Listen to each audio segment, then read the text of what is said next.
Bien, buenas noches, iglesia. Bendiciones para todos. Gracias por estar aquí en este día, a pesar de la lluvia.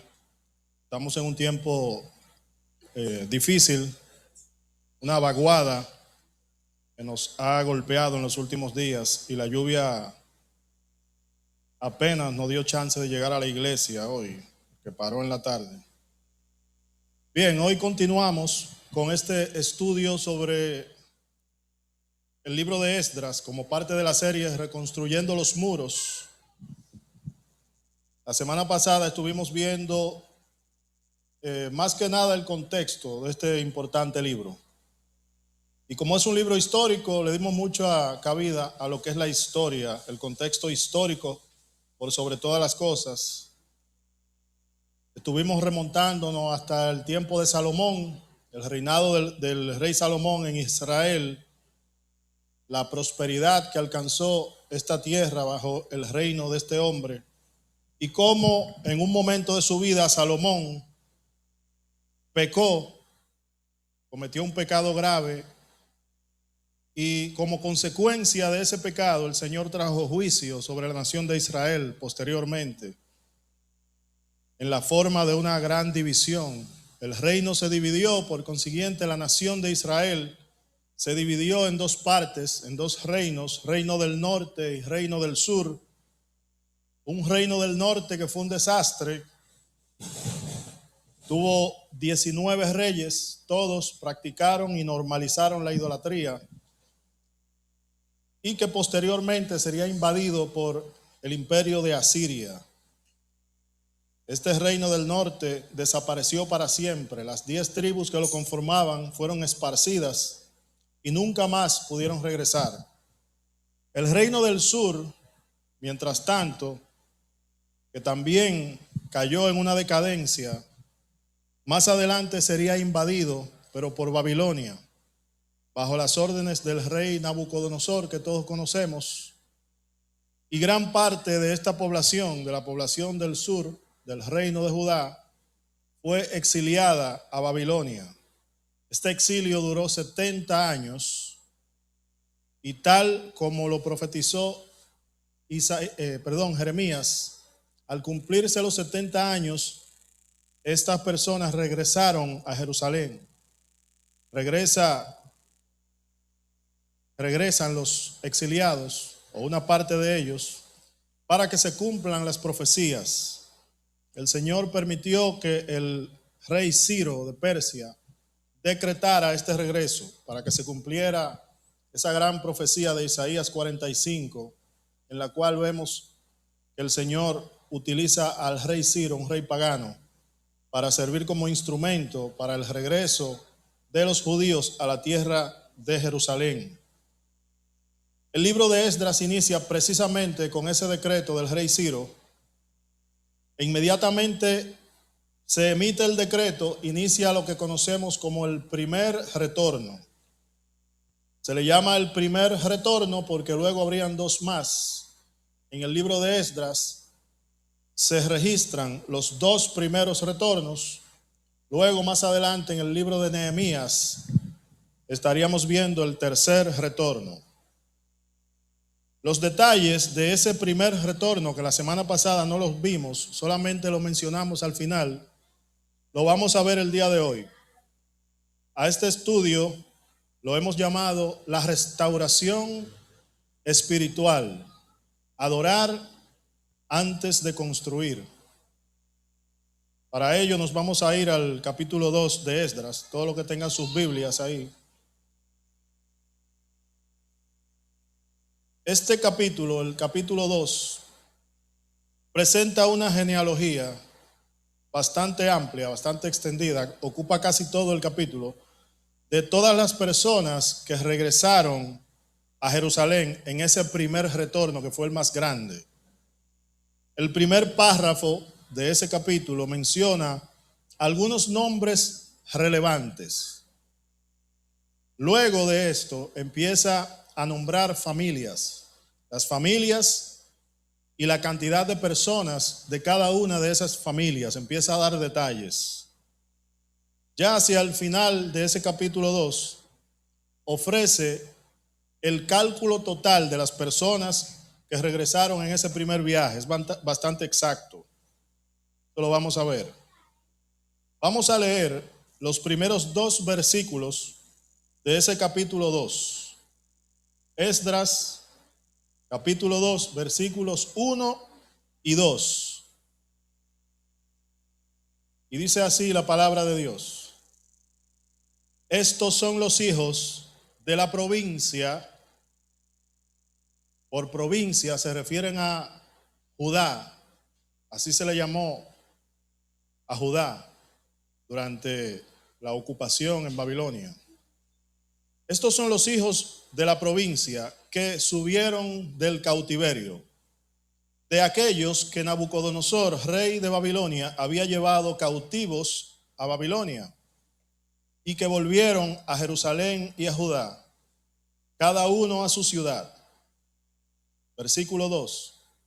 Los cuales vinieron con, atención, Zorobabel, Jesúa, Nehemías, Seraías, Relaías, Mardoqueo, Bilsán, Mispar, Bigbai, Rehum y Baana. Hay muchos nombres ahí, pero vamos a enfocarnos en 4 de ellos. Hay 4 nombres ahí que quisiera que nos detengamos a analizar un poquito. Hay 2 de ellos que son muy importantes, que son protagonistas de esta historia, y hay otros 2 que los menciono aquí porque hay que aclarar algo con relación a ellos. Vamos en orden. El primero es Zorobabel. Zorobabel es un descendiente de la tribu de David. Él fungirá como líder de este primer retorno. Será uno de los personajes importantes en ese retorno. Además de este liderazgo, él estará a cargo de la reconstrucción del templo, que es la obra más importante en cuanto a la infraestructura. Segundo, tenemos a Jesúa. En algunas traducciones lo van a ver como Yeshua.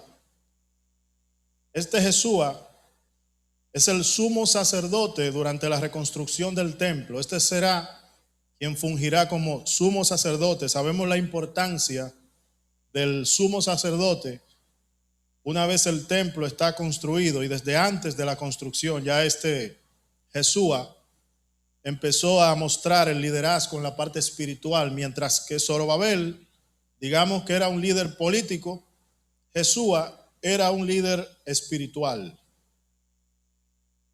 Tercero, tenemos a Nehemías. ¿Y por qué lo menciono aquí? Porque es importante, si vamos a estudiar el libro de Esdras, como yo espero que lo hagan, que lo lean detenidamente en sus casas, que aclaremos algunas cosas para evitar confusiones. Este Nehemías que se menciona ahí en la primera parte del capítulo 2, ese Nehemías, que es parte del primer retorno, no es el Nehemías que ustedes están pensando. Ese no es el Nehemías del libro de Jeremías, del libro de Nehemías, el que siempre asociamos con Esdras. Ese no es. El Jeremías que nos llega a la mente siempre cuando vemos ese nombre, Nehemías, él fungiría como gobernador. Luego, ya que estuvieran establecidos en Judá, este sería nombrado gobernador de Judá. Pero mientras tanto, ese Nehemías, el Nehemías importante que todos conocemos, todavía él no ha regresado. Él no forma parte de ese primer viaje. ¿Cómo sabemos eso? Bueno, a pesar de que no lo dice ahí, pero lo podemos saber si hacemos una investigación. Por ejemplo, al momento del primer regreso, que es este momento que estamos estudiando ahora, el rey de Persia se llama Ciro, todos lo sabemos. Es el que decreta el regreso. Sin embargo, el Nehemías del libro que lleva su nombre, cuando suceden estos acontecimientos, él todavía funge como copero, o mejor dicho, cuando conocemos a Nehemías más adelante, Nehemías funge como copero del rey. Casi todo el mundo lo menciona. Nehemías era el copero del rey. ¿Pero de cuál rey? Del rey Artajerjes, no del rey Ciro. Artajerjes sería rey de Persia unos 93 años después del reinado de Ciro. Es decir, es imposible que ese Nehemías sea el que se mencione al principio del capítulo 2, regresando a Jerusalén. Tercer nombre ahí que quiero resaltar, por una razón muy similar, Mardoqueo.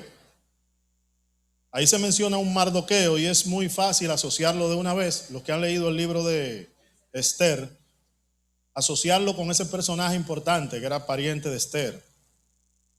Pero, sin embargo, sucede lo mismo que con ese Nehemías. Ese no es ese Mardoqueo. ¿Cómo lo sabemos? Bueno, para los tiempos del primer retorno, que es esto que estamos estudiando, bajo el reinado de Ciro el Grande, estamos hablando aproximadamente del año 538 a.C. Y la historia de Esther sucede durante el reinado de Jerjes I, por ahí por los años 483 en adelante. Es decir, entre una cosa y otra suceden como 50 años después de ese primer retorno, por lo cual podemos concluir que no se trata del mismo Mardoqueo. Es decir, ahí vemos mencionado a un Nehemías y un Mardoqueo, pero es importante no confundirnos. Decir, sí, claro, sí. Acuérdense que antes de Cristo los años se cuentan en orden descendente. El año 500, luego año 499, 498, etc. Luego de nombrar a estas personas, nos queda una duda. Si ustedes son curiosos como yo, el libro se llama Esdras. Esdras se supone que es un personaje principal en esta trama.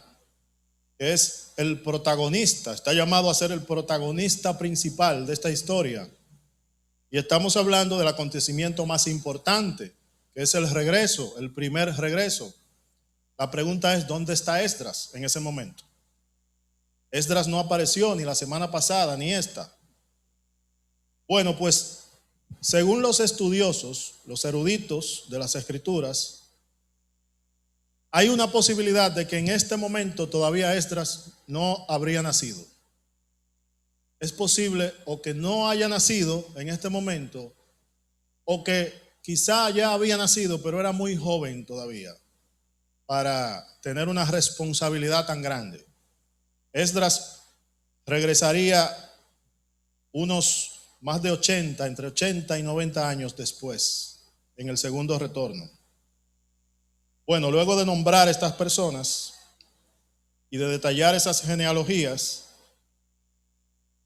el libro nos presenta el total. Nos dice exactamente cuántas personas regresan en el viaje. Vamos a leer el versículo 64 y 65 del capítulo 2. Dice, toda la congregación unida como un solo hombre era de 42,360, sin contar sus siervos y siervas, los cuales eran 7,337 y tenían 200 cantores y cantoras. Si sumamos eso da un total de 49,897 personas regresando en ese primer viaje. El capítulo cierra en el versículo 70 con estas personas llegando a Jerusalén y estableciéndose ahí en su tierra. Versículo 70. Y habitaron los sacerdotes, los levitas, los del pueblo, los cantores, los porteros y los sirvientes del templo en sus ciudades, y todo Israel en sus ciudades. Ahí podemos ver de forma manifiesta esa profecía de Jeremías cumpliéndose. Esa profecía que decía que Dios visitaría a su pueblo y que los haría volver a este lugar, como él decía, desde Jerusalén. Entonces, uno pensaría que una vez establecidos en Jerusalén, estas personas se pondrían manos a la obra, ¿verdad? Estamos hablando de que la serie se llama Reconstruyendo los muros. Que ellos irían con la expresa misión de reconstruir, de empezar un proyecto de construcción de manera inmediata. Pero ese no fue el caso. Y eso es por una razón, hermanos. Lo que sucede es que antes de reconstruir físicamente el templo, hay que reconstruir el alma, hay que reconstruir el corazón, un corazón herido, con mucho resentimiento, con mucha melancolía, posiblemente rencor, un corazón distanciado de Dios. A Dios no le agradan esas obras que se hacen en la carne. Dios quiere que si vamos a hacer una obra importante, la hagamos con un corazón en comunión con Él. Entonces, antes de construir el templo, hay que establecer una comunión con Dios. Y ellos lo sabían muy bien. Ellos habían aprendido de sus errores. En esta parte, hermanos, es en donde toma protagonismo la figura de Jesúa. Jesúa es quien habría de ser el sumo sacerdote en esta primera etapa. Ahora vamos al capítulo 3.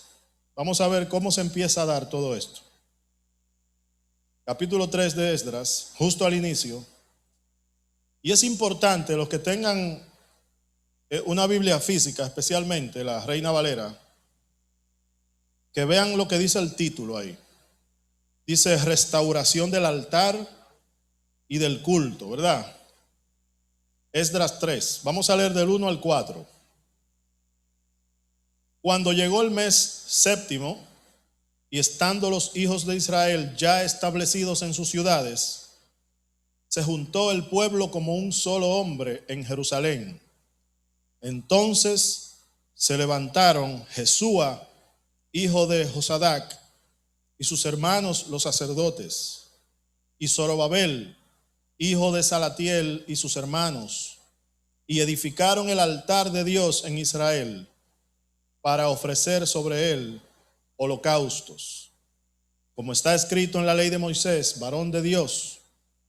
Y colocaron el altar sobre su base, porque tenían miedo de los pueblos de las tierras, y ofrecieron sobre él holocaustos a Jehová, holocaustos por la mañana y por la tarde. Celebraron asimismo la fiesta solemne de los tabernáculos, esa fiesta conocida que se celebra hoy en día todavía entre la comunidad judía, como está escrito, y holocaustos cada día por orden conforme al rito, cada cosa en su día. Es decir, ellos establecieron de forma ordenada sus ordenanzas, sus fiestas, sus celebraciones, sus ritos conforme a la ley de Moisés. Ellos fueron diligentes en establecer esto antes que nada, levantar un altar ahí mismo improvisado y empezar a adorar, empezar a ofrecer holocaustos, es decir, sacrificios a Jehová, como era costumbre. Ahí está Jesúa, el sumo sacerdote. Y podemos ver, es el primer nombre que se menciona ahí. Dice, se levantaron Jesúa. Antes que nada lo menciona él. Él toma la iniciativa aquí, en esta parte. Porque estamos hablando de una parte de restauración espiritual. Establecen el altar, empiezan con los sacrificios, a cumplir la ley de Moisés, esa ley ritual de Moisés. Incluso empiezan a celebrar todas esas fiestas que son propias ya de la época del templo. Y vamos a poner atención aquí a los detalles para que aprendamos algo de todo esto. Ahí está Zorobabel. Recuerdan que les había dicho que Zorobabel era un líder, digamos que político, que sería el encargado del proyecto, que visto así, a grandes rasgos, sería el proyecto principal. Él sería el encargado de la reconstrucción del templo. Sin embargo, él está allí como un personaje secundario en esta parte de la historia. Ese Zorobabel que les había dicho que era descendiente de David, un hombre del linaje de David, y que tendría en sus manos la obra más importante designada. A él le fue delegada esta función, esta misión, como nada más y nada menos que reconstruir el templo. Seguramente Zorobabel, así como los demás, fue a ese primer viaje con un plan establecido ya.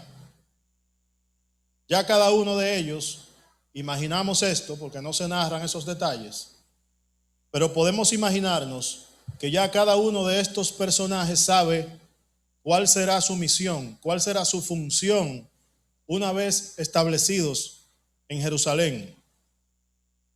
Hoy en día se utilizan mucho los que trabajan en empresas de tipo corporativo, se usan mucho las reuniones de planificación. En las iglesias se hace también, nosotros lo hacemos en enero. ¿Qué se hace allí? Se empiezan a establecer prioridades de cada grupo. Cada cabeza de ministerio empieza a tomar iniciativas. Se ponen los planes sobre papel y se designan responsabilidades. Se asignan funciones y responsabilidades. Imaginémonos una hipotética reunión de planificación de este grupo antes de salir. En Babilonia todavía están reunidos los ancianos, esos ancianos a los que Jeremías le mandó esa carta, reunidos aquí con este grupo, con esta misión que estará a cargo de ese primer viaje. Y están asignando esas responsabilidades y diciendo, por ejemplo, Zorobabel, usted estará a cargo del proyecto de la reconstrucción del templo. De seguro, este Zorobabel tenía los conocimientos, la credibilidad técnica para realizar esta función, un proyecto de tal envergadura. Y un detalle importante ya mencionado es que este Zorobabel es descendiente de David, lo cual le daba a él más credibilidad aún para encabezar la reconstrucción del templo. Recuerden que el primer templo lo construyó Salomón, hijo de David, cuando era rey. Es muy probable que al designar a Zorobabel como encargado de esta obra, se tomara en cuenta eso, precisamente, que él era descendiente de David, que quisieran establecer eso como digamos que un prerequisito para darle más credibilidad a la persona encargada de esta obra tan importante. Y ahí tenemos a Jesúa, sumo sacerdote. Se le designará la función de dirigir al grupo de sacerdotes que tendrán a cargo el culto en ese templo que se va a construir. Sabemos lo que hacía un sumo sacerdote: realizar sacrificios, ser, digamos que un representante del pueblo delante de Dios. Ellos partirían de Babilonia con este plan claramente establecido y cada uno con funciones delegadas en particular. Si extrapolamos ese escenario imaginario de esa reunión de planificación que se daría en Babilonia antes de salir y la llevamos al momento en el que estamos ahora en nuestra narración, es decir, capítulo 3 de Esdras, y le aplicamos la lógica humana a esto, ¿no habría tenido más sentido empezar por la reconstrucción del templo? Empezar con la obra de infraestructura, que es a nuestros ojos humanos la obra más importante de todo este proyecto. ¿No habría tenido más sentido construir el templo primero y después empezar con las fiestas, con los rituales, con las ordenanzas, con esas jornadas de adoración? Humanamente habría tenido más sentido que ese Zorobabel, el encargado de la construcción del templo, sea ese primer nombre que se mencione aquí, que dijera: y se levantó Zorobabel y dijo, bueno, a lo que vinimos, señores, aquí lo que vinimos fue a construir el templo. Manos a la obra. Los obreros, vengan. Vamos a hacer una lista de lo que necesitamos. Empezamos a establecer metas a corto, mediano y largo plazo. Una obra, lo que conlleva una obra de infraestructura. Humanamente hablando, eso habría tenido más sentido. Sin embargo, vemos ahí en el versículo 2 que se levantó Jesúa y los demás sacerdotes a edificar un altar para los sacrificios. Y ahí mismo, en ese versículo 2, vemos a un Zorobabel incluido en el grupo, relegado a un papel, digamos, secundario aquí, en esta subtrama, ayudando incluso a edificar el altar. Zorobabel en ningún momento protesta. No lo vemos diciendo, no, señores, espérense, primero lo primero. Vamos primero a construir y luego empezamos con todo eso. Porque se supone que a eso fue que vinimos. Pero eso no sucedió así, por el contrario, él coopera levantando el altar. Zorobabel, el político, el constructor, se somete al liderazgo de Jesúa, el sacerdote, el líder espiritual, en esta etapa del proyecto. ¿Por qué? ¿Qué nos dice eso a nosotros? Porque se supone que tiene que decirnos algo a nosotros. Por eso, hermanos, este estudio se llama la restauración espiritual, adorar antes de construir. Porque no existe una correlación, hermanos, entre la existencia de un templo y la fidelidad del pueblo hacia Dios. Tampoco existe una correlación entre la existencia de un templo y la fidelidad de Dios hacia su pueblo. Para Dios, serle fiel a su pueblo, para bendecir a su pueblo, realmente Él no necesita un templo para eso.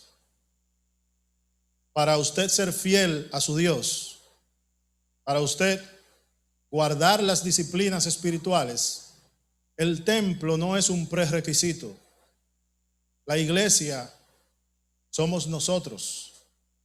Y ellos lo sabían muy bien. Aquí todavía no se habla de iglesia, pero podemos ponernos nosotros en el lugar de ellos e imaginar toda esta dinámica y aplicarla a la iglesia. Antes de todo eso, hermanos, los judíos tuvieron templo, tuvieron el templo más grande y más majestuoso. Lo tuvieron por aproximadamente 380 años, el templo de Salomón. Sin embargo, aún teniendo el templo más grande, más majestuoso de la historia, ellos no fueron fieles a Dios. Precisamente cayeron presa de la idolatría. Y precisamente ellos cayeron en una idolatría muy particular. Ellos idolatraron el templo mismo. El templo se convirtió en un ídolo para ellos, increíblemente. Luego de todo esto, sabemos lo que pasó. El templo cae, Babilonia destruye todo. Y vemos cómo, a pesar de ese pueblo no tener un templo y de estar exiliados, Dios sigue siendo fiel a ese pueblo que no tiene un templo en donde adorarle, que tiene que adorarle de lejos, mirando hacia allá, mirando en esa dirección, porque no tienen un lugar específico en donde adorar a Dios. Sin embargo, ese Dios sigue siendo fiel. ¿Por qué? Porque Dios quiere que le adoremos ¿cómo? En espíritu y en verdad. El templo es necesario, sí, pero lo que Dios necesita son adoradores, gente que le adore a Él en donde quiera que esté.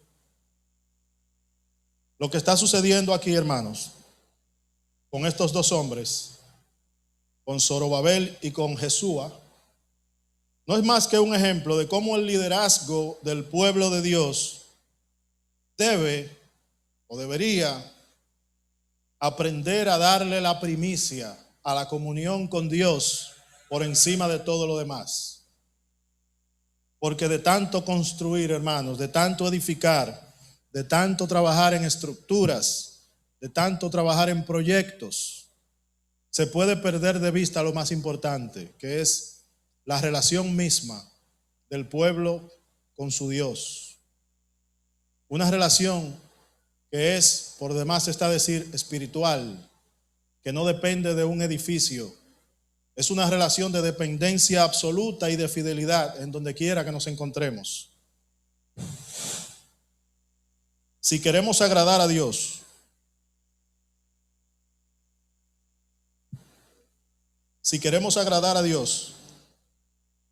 lo primero que tenemos que hacer es edificar un altar en el corazón.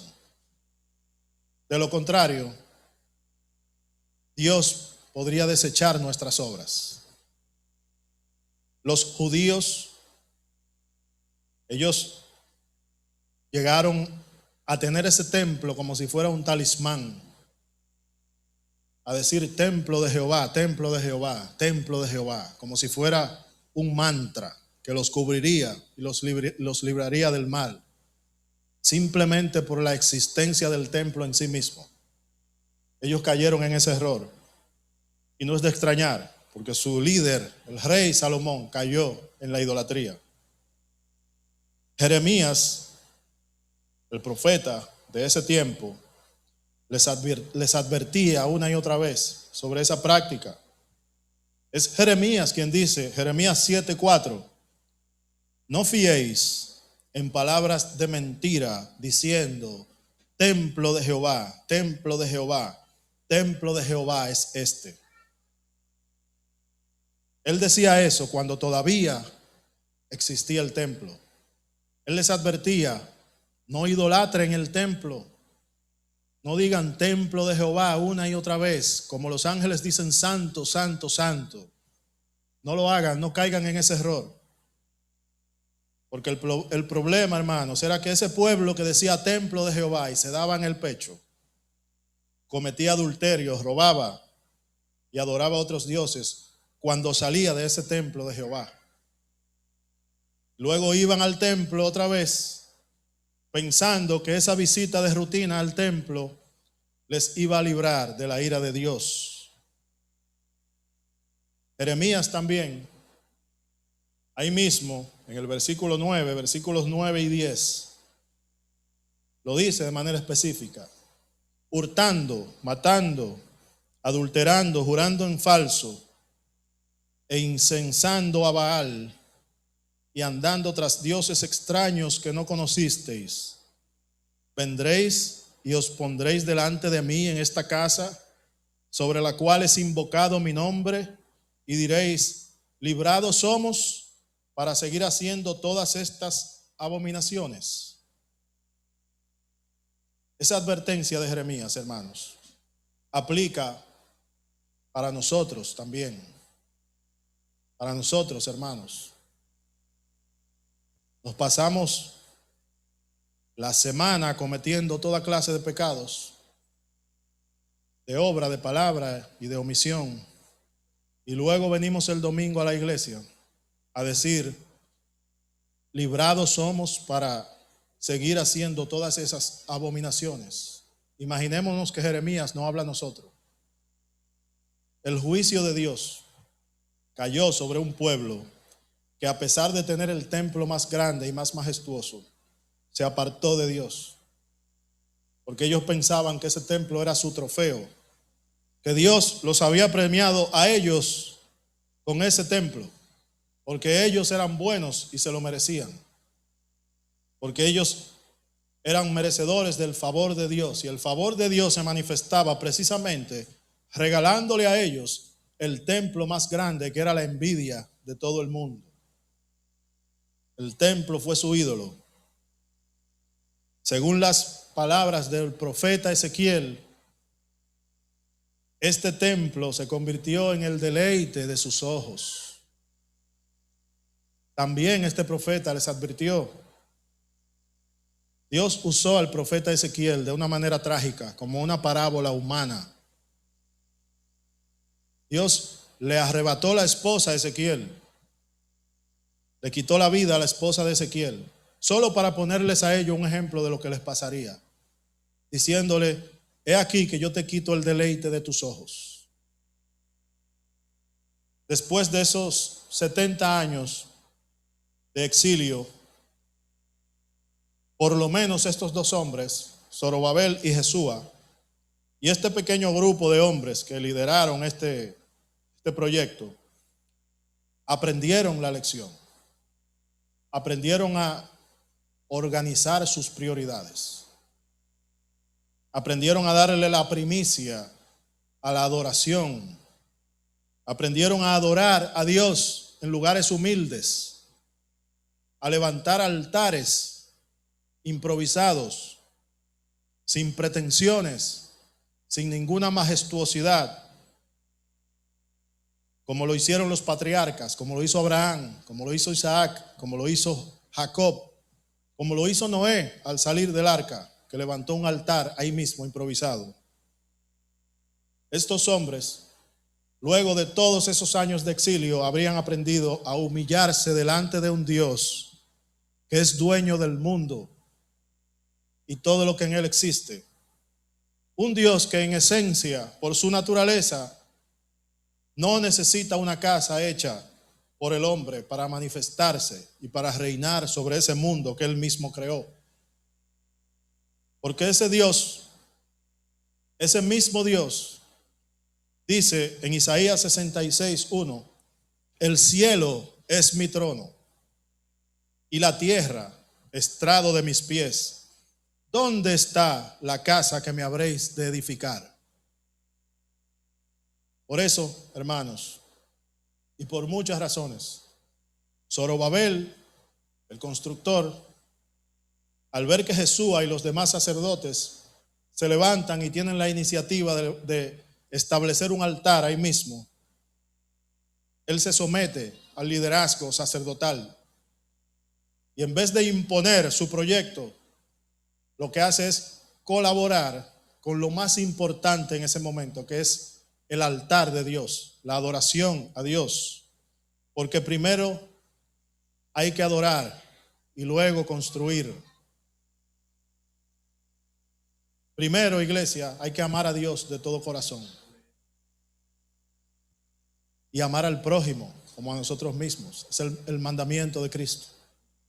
Ser fieles a nuestros pactos matrimoniales, instruir a nuestros hijos en la palabra de Dios, ser ejemplo para ellos, no deshonrar el templo del Espíritu, que es nuestro cuerpo, practicar las disciplinas espirituales, la oración, la lectura, el estudio de la palabra, la comunión con Dios en sentido general.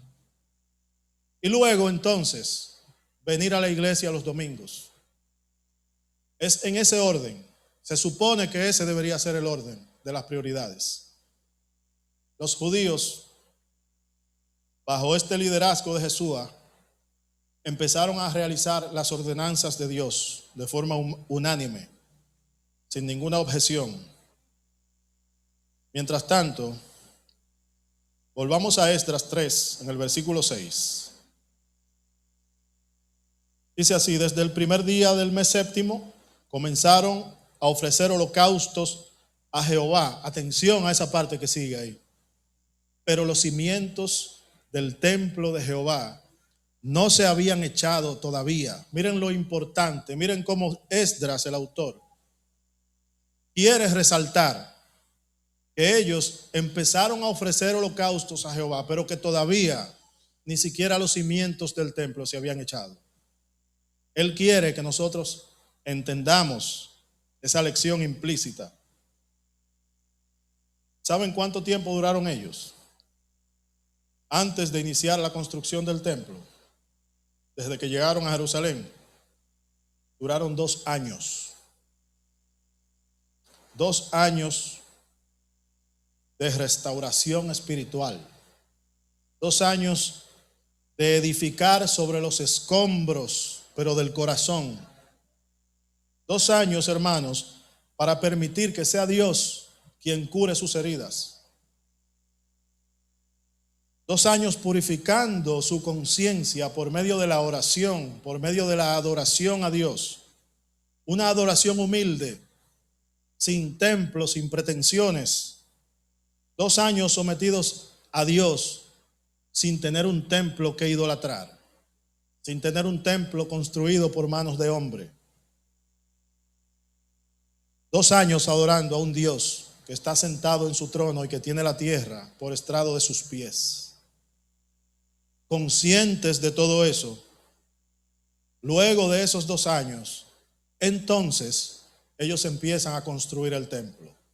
Entonces Zorobabel, el constructor, el político, empieza con su proyecto. Vamos a ver cómo se dio eso. Leamos el versículo 8. Es un versículo bastante largo.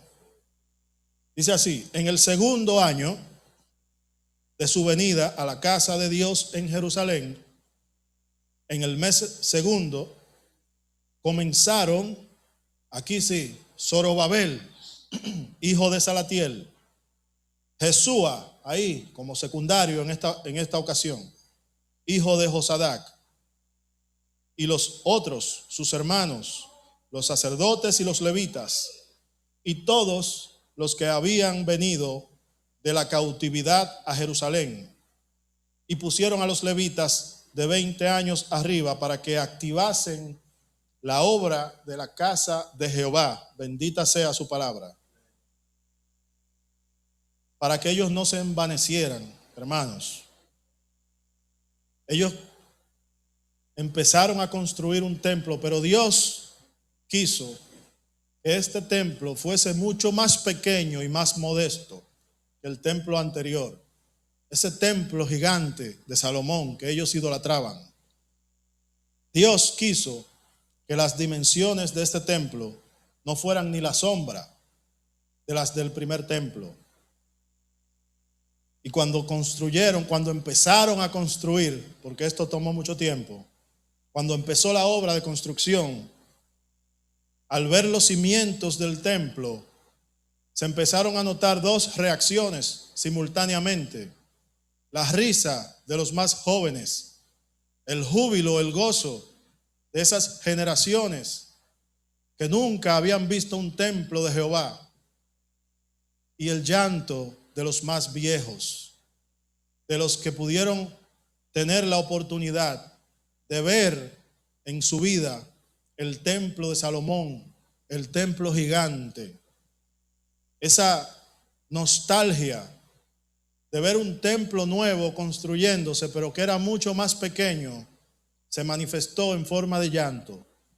Y en ese momento, en uno de los pasajes más preciosos, esa risa se mezcla con el llanto de los más viejos. Vamos a leerlo. Versículos 12 y 13. Y muchos de los sacerdotes, de los levitas y de los jefes de las casas paternas, atención, ancianos que habían visto la casa primera, vieron echar los cimientos de esa casa, lloraban en alta voz, mientras muchos otros daban grandes gritos de alegría. Y no podía distinguir el pueblo el clamor de los gritos de alegría, de la voz del lloro, porque clamaba el pueblo con gran júbilo y se oía el ruido hasta de lejos. Estos ancianos que pudieron ver ese templo cuando aún estaba de pie, el templo de Salomón, lloraban porque veían desde los cimientos. Usted puede apreciar cuáles eran las dimensiones de una obra, y ellos sabían que por más que se esforzaran, no iban a lograr tener un templo como lo tuvieron alguna vez. Que ese templo no sería ni la sombra de aquel que alguna vez fue el deleite de sus ojos. Vamos a tratar de sacar unas cuantas aplicaciones aquí, hermanos. La verdadera adoración empieza en el corazón de la iglesia. El apóstol Pablo, en su carta a los romanos, capítulo 12, específicamente en el primer versículo, instruye a esta iglesia a presentarse delante de Dios como un sacrificio vivo, santo y agradable a Dios. Y le llama a esto el culto racional. La idea de Pablo aquí es que la verdadera adoración a Dios no se trata de rituales externos, sino de una vida verdaderamente consagrada a Dios, de manera consciente, de manera racional. De ahí eso del culto racional. Hermano, si tú crees que por el hecho de visitar la iglesia los domingos y de realizar ciertas obras, de hacer una cuanta cosa aquí y otra allá, de trabajar en algún ministerio de manera mecánica, de manera autómata, como si fuese una rutina de trabajo, si tú piensas que por el hecho de hacer estas cosas ya automáticamente te estás ganando el favor de Dios, lamento decirte que estás cometiendo el mismo error, fundamentalmente el mismo error que cometieron los judíos del primer templo. Procura, hermano, que Dios no te quite a ti el deleite de tus ojos. Procura no descubrirte un día delante de ese Dios santo, desnudo y desamparado, delante de su presencia. Hermanos, seamos diligentes en practicar el amor como nos manda Cristo. El amor a Dios, el amor al prójimo. Y ese amor se reflejará en nuestra vida congregacional, en nuestra vida de iglesia. En este momento, nosotros aquí, de forma específica, como congregación, estamos orando por muchas cosas, pero de manera especial, estamos orando precisamente por un proyecto de reconstrucción de este templo. ¿Ustedes no creen que Dios está tratando de decirnos algo aquí esta noche? Yo espero, hermanos, que este mensaje nos enseñe varias cosas, entre ellas y especialmente cuál es el orden de las prioridades que Dios quiere de nosotros. Primero, restauremos los corazones, restauremos nuestra vida devocional, nuestras disciplinas espirituales, volvamos a lo esencial, volvamos a lo básico, y la restauración del templo vendrá por añadidura. Hasta aquí este estudio, hermano.